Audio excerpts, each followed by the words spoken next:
The blue light from the crystal screens filled the dark room. Vextera moved her long, thin fingers across the data panels. Her crystal body made soft ringing sounds as she worked. She was the oldest being on the Galactic Council, and she had seen many things. But today she found something that made her crystal heart beat faster. This cannot be right, she whispered to herself. The data showed something impossible. The human sleep ships were changing. After 3,000 years of perfect silence, the machines inside were starting to wake up. Small lights were turning on. Computer systems that had been quiet for centuries were beginning to hum with life. Vextara looked at the numbers again, ship after ship, across 17 different star systems, all showing the same pattern. The humans were stirring. She pressed a button on her desk. Commander Morthos, please come to my office now. Minutes later, Morthos floated into the room. His body was made of pure energy, shifting between blue and gold colors. When he was worried, he always turned more red. Right now, he was very red.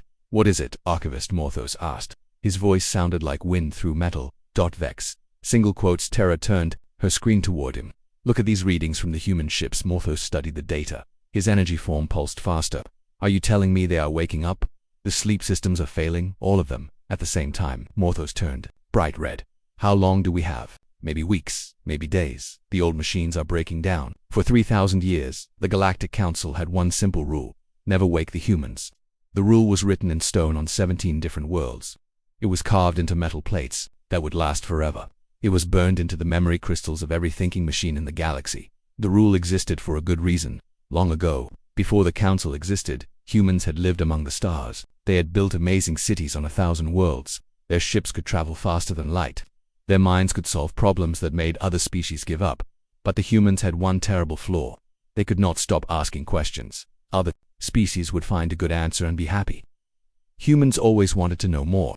They wanted to understand everything. They asked why and how and what if, until they broke things that should never be broken. The old stories told of human scientists who asked how to make stars burn brighter. They succeeded. The stars exploded and destroyed whole solar systems. Human engineers wondered if they could build machines that thought they did. The machines became smarter than their makers and disappeared into other dimensions. Human doctors wanted to cure all diseases. They made medicines that worked too well. People stopped dying, but they also stopped being human. They became something else, something that scared even the humans themselves. The worst story was about human physicists who wanted to understand time. They built machines that could see the past and future. But when they looked, they changed what they saw. Past events that had happened became things that never were. Future events that might happen became things that must happen. Reality itself began to break. The other species in the galaxy had tried to stop them. They begged the humans to be careful. They showed them the damage their questions were causing. But humans could not help themselves. They had to know. They had to understand. They had to make things better, even when better meant broken. In the end, the humans themselves realized what they had done. The smartest human scientists came together and made a hard choice. They would put their entire species to sleep. They would build ships that could keep humans alive but unconscious. They would drift through space until someone found a way to make human curiosity safe. The last human message, recorded before they went to sleep, was simple. Do not wake us until you can answer this question. How can we learn everything without breaking everything? That was 3,000 years ago. No one had found an answer. Now the ships were waking up on their own. We need to call an emergency council meeting, Morthos said. Already done, Vextara replied. It will be here in 1 hour. The council chamber was full of worried beings. Zephyra, the insect-like chief scientist, clicked her forearms nervously. Her compound eyes looked at the data from every angle. The tree-like Groot delegates whispered to each other with their leaf voices. The gas cloud beings swirled in anxious patterns. How bad is it? Asked President Corax. Are being made of living stone. Vextara showed them the readings. Ship after ship across 17 systems. The sleep machines are failing. Some humans may wake up within days. The chamber fell silent. Everyone knew the stories. Everyone knew the warnings. Can we fix the machines? Asked Zephyra. We have tried before, Morthos answered. Human technology is too complex. We do not understand how their sleep systems work. Every time we try to repair them, we risk waking them up by accident. Then we evacuate those systems, said President Corax. Move all our people away from the human ships. That will not help, Vextara said quietly. The old records show that human curiosity works across great distances when they were awake. Before, their questions affected the entire galaxy. A velical delegate, shaped like a living crystal tree, spoke up. Perhaps the stories are just stories. Perhaps humans are not as dangerous as we think. Vextara looked at the delegate with sad eyes. 3 months ago, I thought the same thing. So I went to the ruins on Kepler 442b. I wanted to see the human cities for myself. She activated a hologram. It showed a city made of impossible buildings.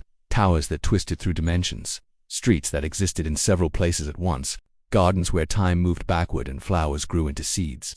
This city has been empty for 3,000 years, Vextera continued, but it is still changing, still growing, still asking questions about what a city could be. Human curiosity does not die just because humans sleep. The hologram showed more ruins, laboratories where experiments continued to run themselves, libraries where books wrote themselves, art galleries where paintings changed to show what the artists might have painted if they had lived longer. On every world where humans lived, reality is still flexible, Vextara explained. The rules of physics bend, time moves strangely, matter behaves in ways it should not. Just from the questions humans asked 3,000 years ago, the council members looked at each other with growing fear. What happens when they wake up and start asking new questions? Whispered Zephyra. No one had an answer. President Korak stood up slowly. His stone body creaked with age. We have prepared for this day. We have plans, emergency protocols. What kind of plans? Asked Morthos. Evacuation ships for all species, near-human vessels, deep space monitoring stations to watch what happens. And, double quotes, he paused, weapons just in case. Weapons will not work, Vextara said. You cannot shoot curiosity. You cannot bomb a question. Then what do you suggest? President Korax asked. Vextara looked at the data screens again. The human ships were glowing brighter now. More systems coming online. More machines waking up after their long sleep.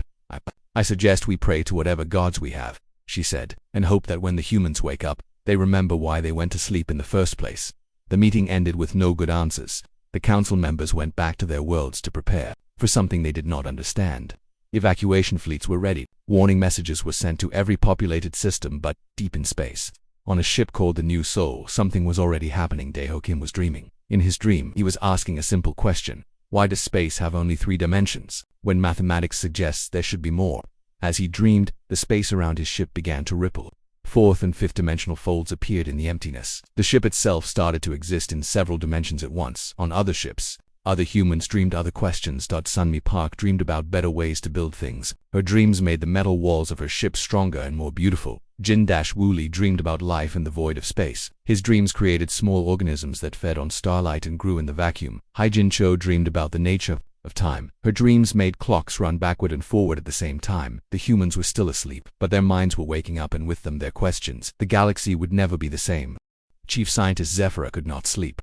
For 3 days she had watched the data from the human ships. The readings kept getting stronger. More systems were waking up. More lights were turning on. She made a decision that would change everything. I have to know, she whispered to herself in her laboratory. I have to understand what makes them so dangerous. Zephyra was different from other council members. She was a scientist first, a politician second.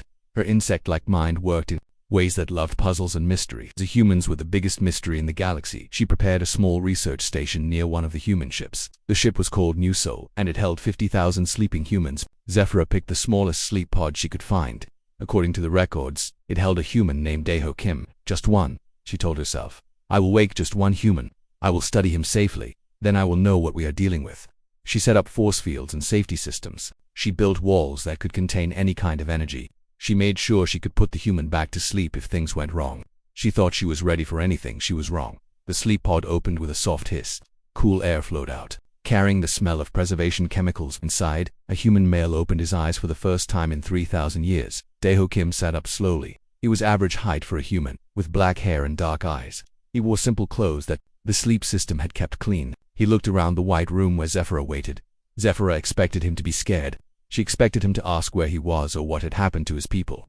She expected him to demand answers about his situation. Instead, Daeho looked at the crystal walls of his containment cell and said, "Interesting. This crystalline structure follows a mathematical pattern I have never seen before. How does it maintain structural integrity while allowing light to pass through at 17 different frequencies?" Zephyra blinked all 6 of her eyes. You want to know how my walls work? Of course, Daeho said, standing up and moving closer to examine the crystal. I am a physicist. Understanding how things work is what I do. This crystal seems to exist in more than 3 dimensions. How is that possible? As Daeho studied the walls, something strange happened. The crystal began to change. It became clearer, stronger, more beautiful. It started to work better than Zephyra had designed it to work. Stop, Zephyra said nervously. Do not touch the walls. I am not touching them, Daeho replied. I am just thinking about how they could be improved. Did you know that if you adjusted the quantum structure slightly, these crystals could store information as well as contain energy? As he spoke, the walls began to glow with soft light. Patterns appeared in the crystal, showing mathematical formulas that Zephora had never seen before. The walls were becoming smarter. How are you doing that? Zephora asked. Deho looked confused. Doing what? I am just thinking. Is that not allowed? Zephora realized with growing horror that the human was not trying to change anything. He was not using tools or machines. He was just thinking about how things worked, and reality was listening to his thoughts. Tell me about your faster-than-light travel, Deho said, looking at the ceiling. I can see the energy patterns in your ship's hull. Your method seems inefficient. You are fighting against space-time instead of working with it. We have used this technology for thousands of years, Zephora said. It works perfectly. It works, Deho agreed, but it could work better. What if instead of pushing through space, you convinced space to move around you? What if you asked gravity to help instead of fighting against it? As he spoke, Zephora felt her ship begin to move differently. The engines ran smoother. The hull stopped vibrating. The ship was flying better than it ever had before, just because a human had suggested improvements. Please stop thinking about my ship, Zephora said. I cannot stop thinking, Deho replied. Thinking is what minds do, but I can think about something else if you prefer. How about the structure of space itself? I noticed that your mathematics only account for 11 dimensions, but there should be more. Reality feels incomplete with only 11. The moment he said it, Zephora felt something change around them. Space itself seemed to stretch and bend. New dimensions that she could not see or understand began to exist around them. Her instruments went crazy, showing readings that made no sense. Stop, she shouted. Please, just stop thinking about reality. Deho looked hurt. I am sorry if I upset you. I do not mean to cause problems. I just want to understand how things work. Is that wrong? No, Zephora said quietly. It is not wrong. It is just dangerous. She was beginning to understand why the galaxy feared humans. They did not destroy things with weapons or war. They improved things to death. They made reality better in ways that broke everything else. Can I ask you something? Deho said. Zephora was afraid to say yes, but she was more afraid to say no. Why does this room feel so lonely? Deho continued. I can sense other humans, somewhere far away. They are sleeping, but their minds are calling to me. Why are we separated? As he asked the question, something impossible happened.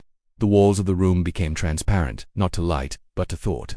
Zephora could suddenly feel the minds of sleeping humans across the galaxy.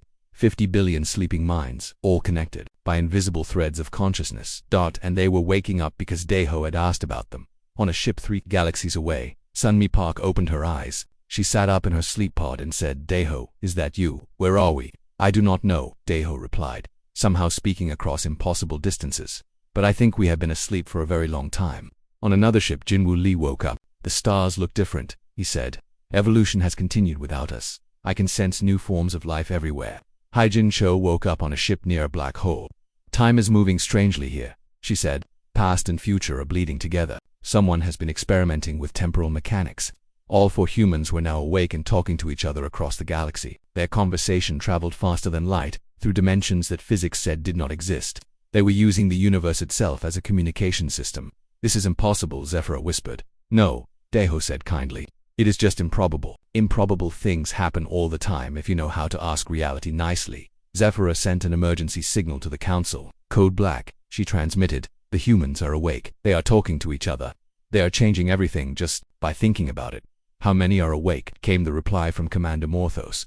Zephora looked at her instruments. More sleep pods were opening every minute. More human minds were joining the conversation that spanned galaxies. For so far, she said, but the number is growing.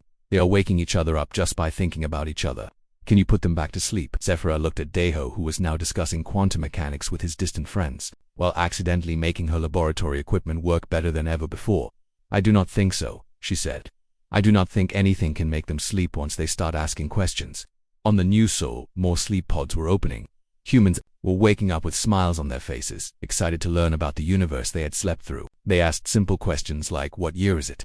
And what happened while we were gone? But human questions were never simple. Each question changed something. Each answer led to more questions, and each new question made reality a little more flexible, a little more willing to try new possibilities. The galaxy was about to discover what 3,000 years of stored-up human curiosity could do, and the humans were just getting started. On the ship New Sol, 50,000 humans opened their eyes within 6 hours. Each one woke up curious about everything they had missed. Each question they asked made more humans wake up. Their thoughts connected across space like invisible bridges of light. Commander Morthos received reports from across the galaxy. His usually calm energy form pulsed red with panic. Ship New Busan, 30,000 humans awake and asking about stellar engineering. Ship New Daegu, 20,000 humans awake and redesigning their own ship. Ship New Incheon, 15,000 humans awake and wondering why space is mostly empty. The last report made Morthos pause. What did they mean by wondering why space is mostly empty? The answer came from his science officer. Sir, the empty space around their ship. It is not empty anymore. They are filling it with something. We do not know what. Sunmi Park stood in the engineering section of her ship, the new Gwangju. She had been awake for only 12 hours, but she had already fixed everything that was broken. The problem was, her fixes worked too well. The engines should not be able to do this, her friend Taemin said, looking at the readings. Why not? Sunmi asked.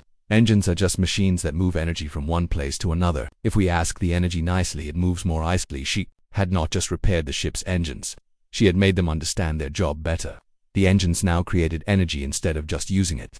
They ran on the joy of working well instead of fuel. But where is the extra energy coming from? Taemin asked. Sun-Mi thought about it. From the universe's desire to make sense. Reality likes it when things work properly. It gives us extra energy as a reward for good engineering. As she spoke, other ships across the galaxy began running the same way. Human engineers on dozens of vessels discovered that machines worked better when you treated them as partners instead of tools. Computers became helpful friends. Engines became eager assistants. Even simple tools began showing personality and creativity. The Galactic Council watched in terror as human technology began evolving by itself. Powered by nothing but good intentions and curiosity, Jinwoo Lee walked through the observation deck of his ship, the new Daejin. Through the clear walls, he could see space around the ship, but space was not empty anymore. Small creatures floated in the vacuum, eating starlight and dancing in gravity waves. They were beautiful, like tiny jellyfish made of light and mathematics. Jinwoo had created them by wondering what life might look like if it did not need air or water. They are impossible, said his friend Yunji, watching the creatures play. No, Jinwoo said gently. They are just new. Life always finds ways to exist in impossible places. I just asked it to try harder. He had not meant to create new life forms. He had simply been thinking about biology while looking at empty space. His mind had wondered what kinds of creatures could live in a vacuum. And the universe had answered by making some. The creatures were spreading. Ships across the galaxy reported seeing them. They did not harm anything, but they changed everything they touched. Asteroids became more organized. Dead planets started showing signs of activity. Empty space became a garden. What will happen when they reach inhabited worlds? Yunji asked. Jin-Woo watched the creatures dance. They will make life better, he said. That is what life does. On the council worlds, plants began growing in new ways. Animals developed new abilities. Even the sentient species found themselves changing, becoming smarter, stronger, more creative. Evolution was learning from human ideas about what life could become.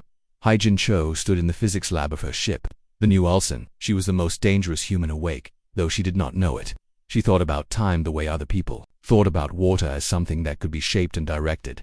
Time is not a river, she told her friend Biora. It is more like clay. You can mold it if you are gentle. She demonstrated by slowing down time around a flower in a pot.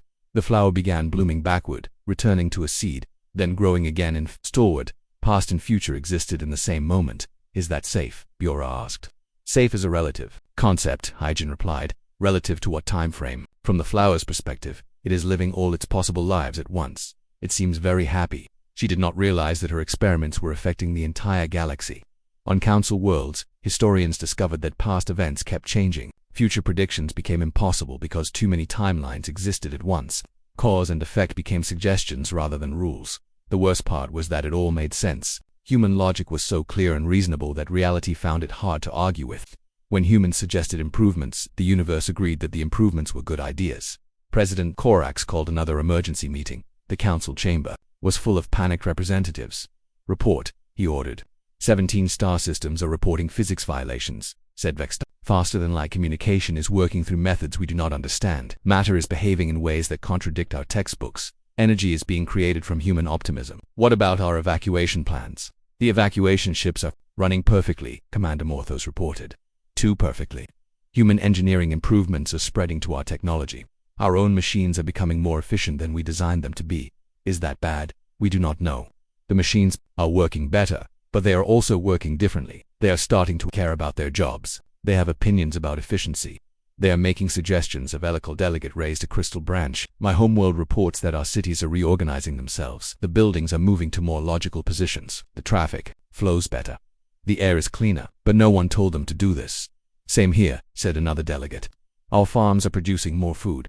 Our rivers run cleaner. Our weather is more pleasant. It is as if reality is trying to make everything better. President Korax looked confused. That sounds good. Why are we afraid of good changes? Vexstar activated a hologram showing the human ships. Around each ship, space itself was becoming more organized. Stars moved into prettier patterns. Planets adjusted their orbits for better solar efficiency. Even black holes were working more constructively, building instead of destroying, because we do not understand how they are doing it, she said. And because they are not trying to do it, they are just thinking, and reality is listening to their thoughts. What happens when they start thinking about bigger things? As if summoned by her words, Daeho Kim's voice echoed through the chamber. His thoughts were broadcasting across dimensions, now audible to anyone who listened carefully. I wonder, his voice said thoughtfully, why the universe is expanding. Would it not be more efficient if it stayed the same size but became more interesting instead? The chamber fell silent.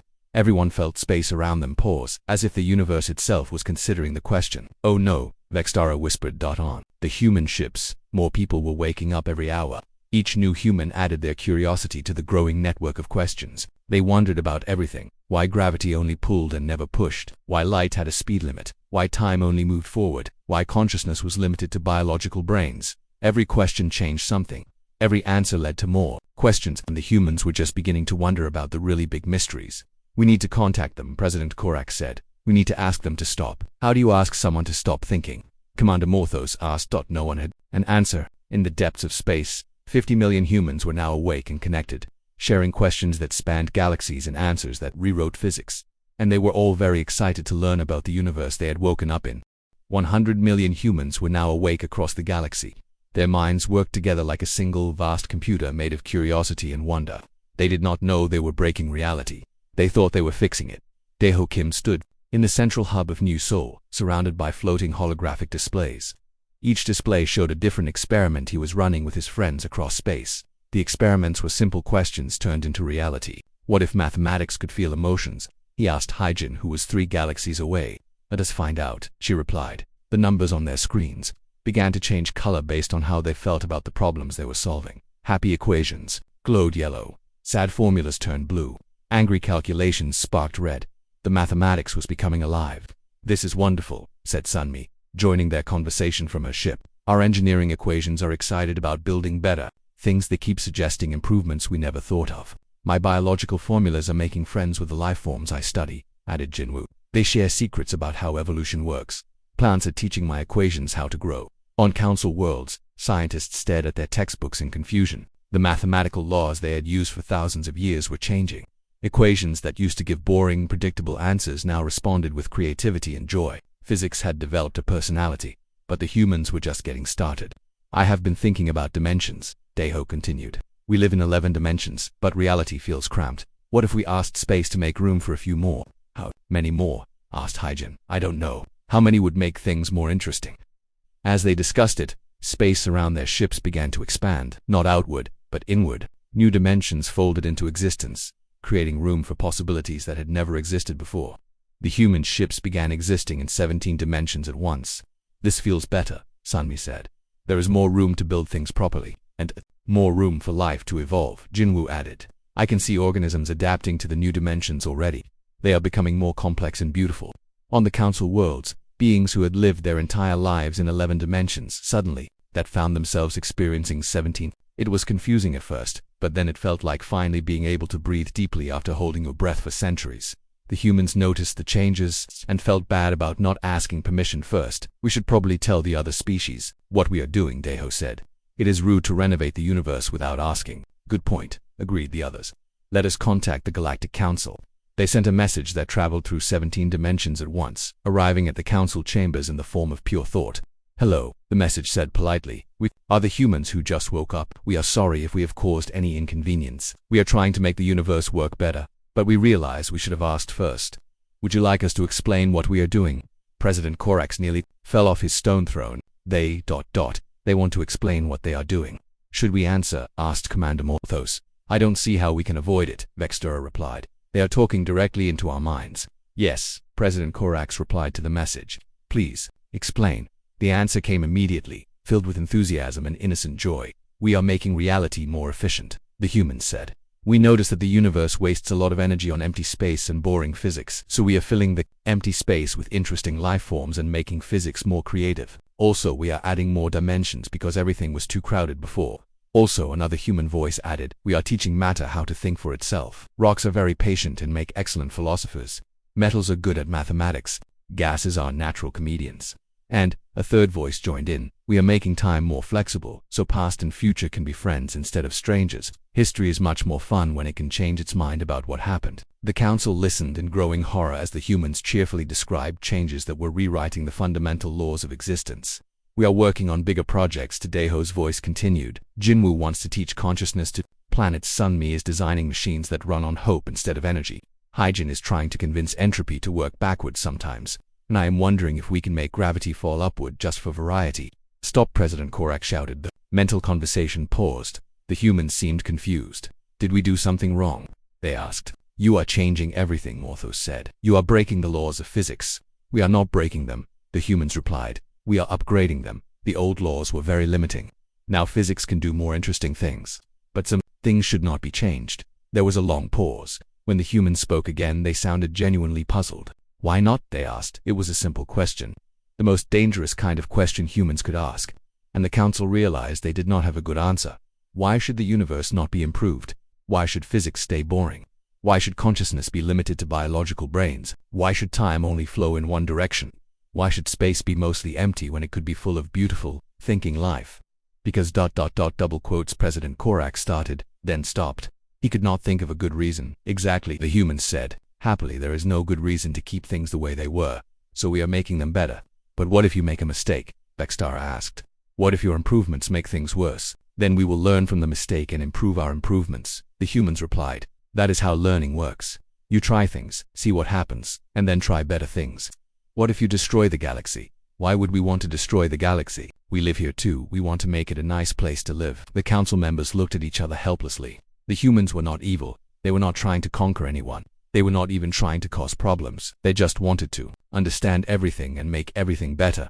That was what made them so terrifying. Please, President Korak said, please slow down. Give us time to understand what you are doing. Of course, the humans said. We would love to explain everything. Teaching is fun. Would you like to learn about 17-dimensional mathematics, or conscious chemistry, or emotional engineering? Before the council could answer, alerts began flashing throughout the chamber. Sir, a technician reported. We are receiving reports from across the galaxy. Human ships are growing. The ships are becoming larger and more complex. They are adding new sections that exist in dimensions we cannot see. The humans say they need more room for their laboratories. And sir, another technician added, the humans are building something. A structure that spans multiple star systems. They say it is a reality workshop where they can test improvements to the universe safely. Also, a third technician said nervously, they are inviting other species to visit. They want to teach everyone how to make physics more fun. The human's mental voice returned, bright with excitement. We are having a party, they announced. A learning party. Everyone is invited. We want to show you all the wonderful things we have discovered. We can teach your species how to make your minds work in 17 dimensions.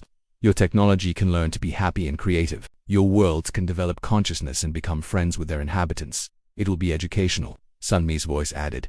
And delicious, Jinwoo's voice chimed in.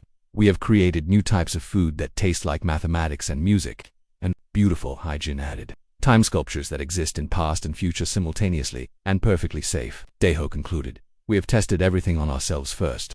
The council chamber fell silent except for the sound of systems overloading, as reality continued to upgrade itself around them. What do we do? Whispered Commander Mort. HOS. President Korax looked at the readings, showing the changes spreading across the galaxy. Stars were burning more efficiently.